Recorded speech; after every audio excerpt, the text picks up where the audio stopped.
আর নিস না, রাখ। নিয়ে আসলাম মেয়েকে পরীক্ষা দেওয়াতে। নমস্কার আমার প্রিয় ইউটিউব পরিবার, তোমরা সবাই কেমন আছো? আশা করছি তোমরা সবাই অনেক ভালো আছো, সুস্থ আছো। আমিও ভালো আছি। আমি সুপ্রিয়া। আমি তোমাদের সবাইকে আমন্ত্রণ জানাই নাসিকের ঘরকন্যার আরেকটি নতুন ব্লগে। যে যে প্রান্ত থেকে আমার ভিডিওটি, আমার ব্লগটি দেখছো, আশা করছি তোমরাও সবাই অনেক ভালো আছো। সকালে যত বাসি কাজ ছিল অফ ক্যামেরায় করে ঝটপট স্নান করে চলে আসলাম পুজো দিতে। আজকে আমার জন্য খুব একটা বড় দিন, কেন কি আজকে আমার বড় মেয়ের পরীক্ষা, ওকে আমাকে নিয়ে যেতে হবে। আমার মেয়ে অনেক সকালবেলা দিয়ে উঠে কিন্তু পড়তে বসে শুরু করে দিয়েছে। যত হোক পরীক্ষার দিন একটু না পড়লে মনটাও ভালো লাগে না। ও পড়ছে, তার মধ্যে আমার কাজবাজ সব হয়ে গেছে। একে একে করে আস্তে আস্তে সমস্ত অন্য বাকি কাজগুলোও সেরে ফেলবো।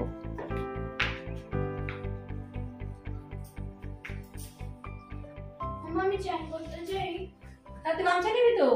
গামছা নিয়ে যা, চলে যা তাড়াতাড়ি।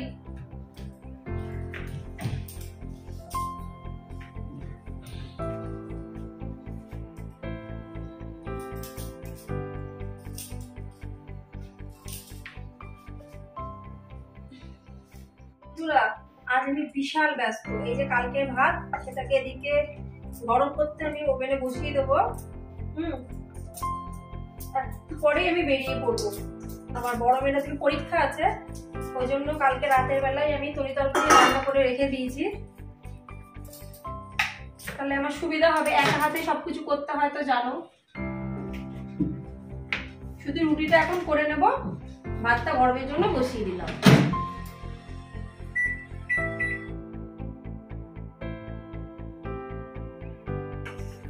কালকে রাতে বানিয়ে রেখেছিলাম ডাল তরকারি, সেটা গরম বসিয়ে দিলাম।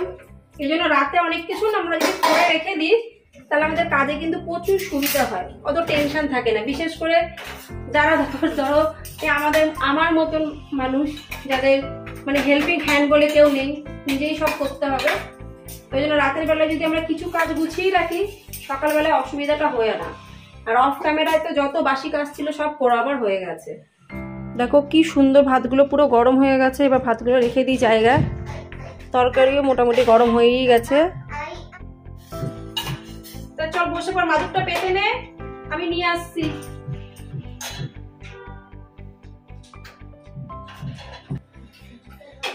এই ইয়ের গন্ধ বেরোবে, ওই করিস না, করে একটুখানি ওর মধ্যে একটুখানি বিম লিকুইড দে, আর বোতলের মধ্যে বেশি করে জল দে।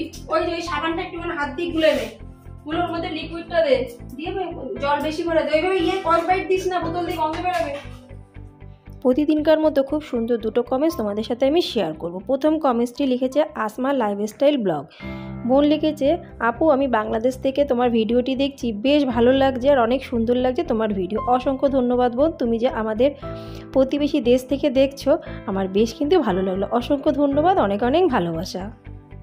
দ্বিতীয় কমেন্টসটি লিখেছে রঞ্জিতা রান্নাঘর লাইফস্টাইল দিদিভাই। দিদিভাই বলেছে, বোন তোমার হাতে কি হয়েছে? দিদিভাই আমার হাতে কয়েক মাস ধরেই ব্যথা, কিন্তু এখন ট্রিটমেন্ট চলছে, ওই জন্য হাতে একটু ব্যথা, কাজকর্ম করতেও কষ্ট হচ্ছে। তুমি যে এত সুন্দর করে ভিডিও দেখে এত নিখুঁতভাবে আমার হাতটার দিকে নজর দিয়ে আমাকে কমেন্টস করলে বেশ ভালো লাগলো।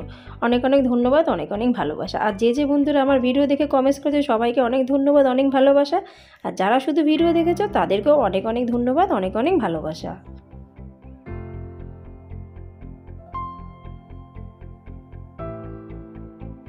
একটাই মাত্র রুটি করলাম, আর এই যে কালকে দুটো বাসি রুটি আছে, তাওয়াতে তেল দিয়েছি, গরম করে খেয়ে নেবো। বাসি রুটি বেশ ভালোই লাগে তেল দিয়ে। কে কে বাসি রুটি পছন্দ করো তেল দিয়ে খেতে, অবশ্যই তো কমেন্টসে জানিও।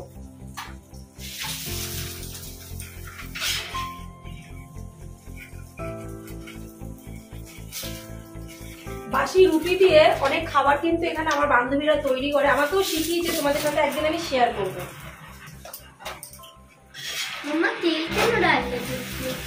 তেলটা দিলে একটু খেতে ভালো লাগবে। রান্না যা ছিল গরম টরম করা হয়ে গেছে, এবার আমরা তিনজন ঝটপট করে খেয়ে নিই। কেন কি ঘড়ির কাঁটা কিন্তু বসে থাকবে না, ঠিক সময়ের আগে যেতে হবে, বরঞ্চ সময়ের থেকে একটু আগেই পৌঁছানো উচিত। আর অটোওয়ালাকে বলে দিয়েছি, অটোওয়ালা দাদাও একটু পরে চলে আসবে। এখন আপাতত এইসবই খাই, রাতের বেলায় দেখব কি রান্না করতে হবে না হবে। পেট ভরানি কথা বন্ধুরা।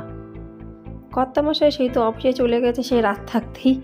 আর ছোটো মেয়েকেও আমি আজকে স্কুলে পাঠাইনি, কেন কি ওকে স্কুলে পাঠিয়ে ও যখন ঘরে আসবে তখন তো আমরা পরীক্ষা সেন্টারে থাকবো, তাহলে ও একা একা ঘরে থাকবে কী করে, ওই জন্য ওকে আজকে স্কুলে আর পাঠানো হয়নি। এইগুলোই হয় গো বন্ধুরা, একদিন যদি আমার শরীর খারাপ হয় আমার মেয়েদের খাবার দেওয়া হয় না, ওদের স্কুলে পাঠানো হয় না, মানে বুঝতেই পারছো অসুবিধা কিন্তু অনেক দিক দিয়ে। কিন্তু এইগুলো যারা দূরে থাকে তারা কিন্তু বোঝে না, ভাবে যে যারা বাইরে আছে তারা মানে অনেক আনন্দে অনেক সুখে আছে, তাদের যে কত অসুবিধা সেটা তারাই শুধু বোঝে। এই তো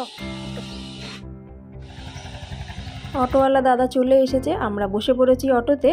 কালকে রাতের বেলায় ঠিক করে রেখে দিয়েছিলাম, ওলা অটো ঠিক না, মানে এখান থেকে স্কুল পর্যন্ত যাব কত দিতে হবে সেই হিসাবে। তা যাই হোক, স্কুলে যাচ্ছি রাস্তা দিয়ে, রাস্তা আশেপাশে তোমাদের আমি দেখাতে দেখাতে নিয়ে যাচ্ছি।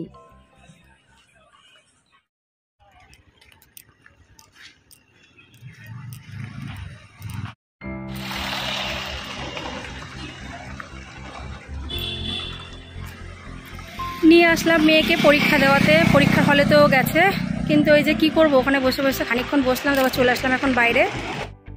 ছোটো মেয়ে আসলো না, ও বললো মাম্মা আমি গিয়ে কী করবো অতক্ষণ, তা আমার এক বান্ধবীর বাড়িতে ওকে রাখলাম, রেখে তারপর ওখান থেকে চলে আসলাম। বেকার বেকার আমার ছোটো মেয়ের আজকে স্কুলটা মিস হয়ে গেল, কিন্তু যেখানে এসছি জায়গাটা একটু দেখে নাও।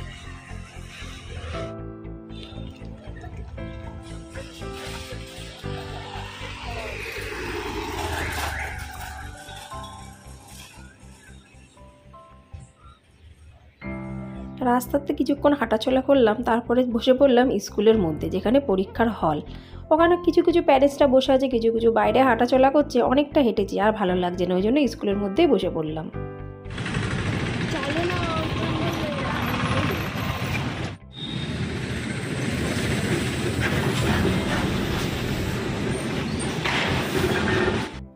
এইবার আসলাম একটা দোকানে, কিছু কিছু জিনিস নিতে হবে, কি কি নিচ্ছি তোমরা দেখো।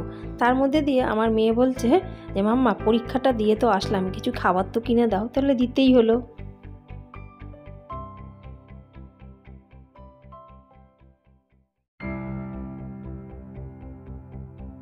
তোমাদের আজকে দেখাবো আমাদের সোসাইটির মধ্যে ছোট্ট কিন্তু খুব সুন্দর একটা মন্দির। চলো, এই দেখো এটা আমাদের সোসাইটির মন্দির, একদম মন্দিরের সামনে বড় একটা তুলসী মঞ্চ। এখন আর মন্দিরের ভেতরে যাব না, এতক্ষণ বাইরে ছিলাম, শুধু বাইরের থেকে তোমাদের দেখাচ্ছি। আর ভেতরে দেখতে পাচ্ছ, চলো জুম করে দেখায়। এখানে বলা হয় বিঠ্ঠল রুক্মিণী, কিন্তু মনে হয় আমার যেটা লক্ষ্মীনারায়ণ ঠাকুরের মূর্তি।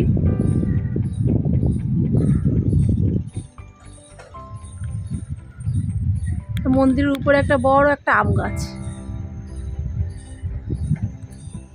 চলো এবার ঘরের দিকে যাই, অনেক কষ্ট হয়ে গেছে। চলে আসলাম ঘরে, এখন এক এক করে সব কাজকর্ম শুরু। সত্যি কিছুই করিনি, বসেই ছিলাম, তবু মনে হচ্ছে কত কাজ করেছি।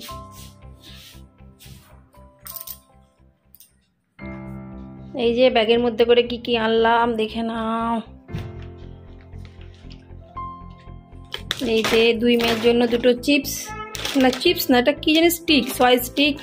এই যে চিপস এনেছি, আর এনেছি এই যে দুধ। আর এই দেখো দুপুরে বাসনপত্র সব ছিল, এখন আমি আগে চা খাবো। এখন ভালো করে হাত মুখ ধুয়ে আগে চা খাবো, তারপরে অন্য কথা। বন্ধুরা তাহলে আজকে আমার ব্লগটা আমি এখানেই সমাপ্ত করছি। আমার ব্লগটি যদি ভালো লেগে থাকে তোমাদের অবশ্যই লাইক, সাবস্ক্রাইব, শেয়ার, কমেন্টস করে আমার পাশে থেকো, কেন কি তোমাদের সাপোর্ট সহযোগিতা ছাড়া কিন্তু আমি একদমই এগাতে পারবো না। চায়ের জল বসিয়ে দিয়েছি, আমি একটু টিভি দেখবো মেয়ের সাথে। আবার দেখাবে তোমাদের সাথে পরবর্তী ব্লগে, ততক্ষণের জন্য নমস্কার।